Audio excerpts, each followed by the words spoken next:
Karena herd immunity ramai diperbincangkan warga 62, akhirnya satu hari lalu aku memutuskan untuk bertanya lewat Instastory apa yang ada di kepala orang-orang terkait istilah herd immunity. Dan ini adalah beberapa responnya.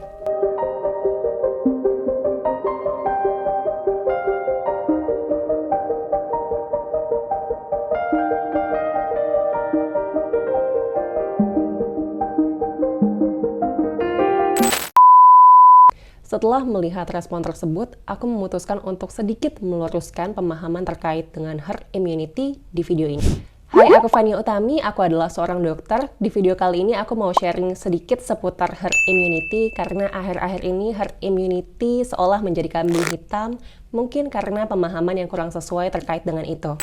Ketika kita membicarakan terkait dengan immunity atau imunitas, maka akan ada dua klasifikasi, yaitu individual immunity dan herd immunity. Ketika sebagian besar orang di suatu populasi memiliki kekebalan spesifik terhadap suatu mikroba dan jumlahnya cukup untuk melindungi orang yang tidak memiliki kekebalan, maka disebut herd immunity.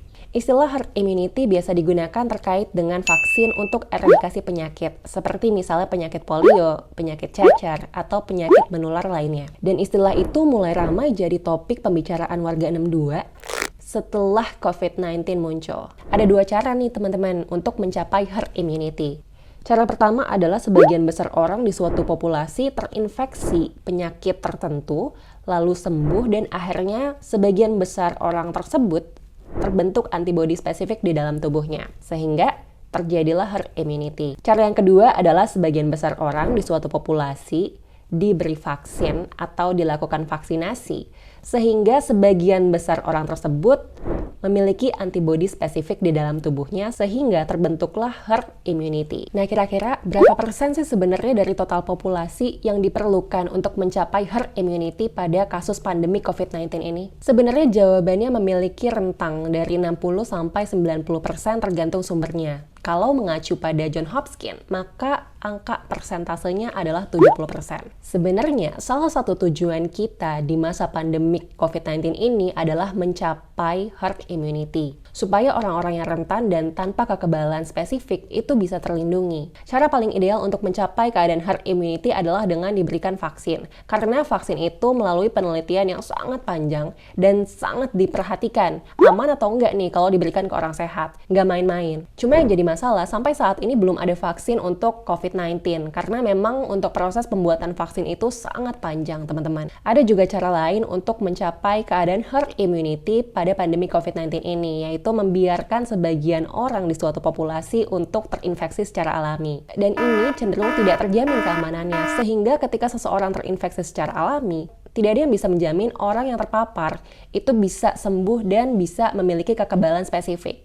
Bisa jadi justru sebaliknya. Dua profesor dari Johns Hopkins Bloomberg School of Public Health membuat 3 skenario terkait dengan cara mencapai keadaan herd immunity pada situasi pandemi COVID-19. 3 skenario itu adalah worst case, best case, dan somewhere in between.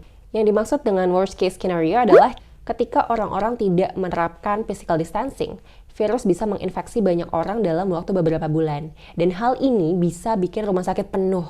Dan angka kematian berpotensi meningkat karena banyak orang yang perlu perawatan di rumah sakit itu tidak bisa dapat perawatan karena memang rumah sakitnya penuh, teman-teman.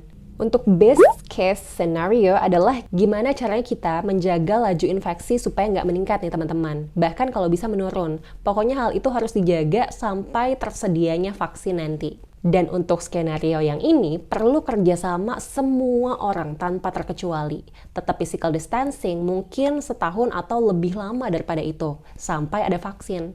Tapi kalau kita melihat kelakuan sebagian warga 62 beberapa hari terakhir, mungkin skenario ini sulit diterapkan di Indonesia. Yang terakhir adalah somewhere in between skenario, yaitu skenario ini melihat laju pertumbuhan kasus COVID-19 di suatu wilayah atau di suatu negara. Jadi ketika laju pertambahan kasusnya menurun nih, maka peraturan pencegahan terkait COVID-19 yang diterapkan itu bisa lebih longgar.